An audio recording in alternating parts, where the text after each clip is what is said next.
Pakita ko naman sa inyo guys kung paano paganahin itong e-bike na to. Pagbili niyo pala guys ng e-bike na to, may kasama siyang susi. Nandito sa kanang side yung susian niya. Lagyan niyo lang yung susi dito. Pihitin niyo lang pa kanan.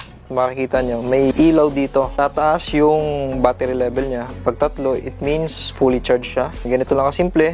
Ito yung throttle niya. Yan, tigain niyo lang to. At ayan, automatic na siyang andar. So pag binitawan niyo yan, yung throttle, hihinto na rin yan. May safety feature din ito guys, yung e-bike na to. Hinap brake nyo siya, yan, hihinto na siya. So hindi mo kailangan i-full brake kung sakali man na umaandar ka. Hihinto na siya kahit hindi pa naka full brake. So pag binitawan nyo to, aandar ulit yan.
Sa mga tropa pips pala natin dyan na gustong subukan itong Maru Mirai 1.0, punta na po kayo this coming April 21 to 23 sa Philippine Bicycle Demo Day. Gaganapin po ito sa Sunken Garden, UP Diliman.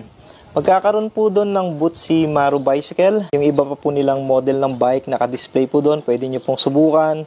And at the same time po magkakaroon po sila ng sale.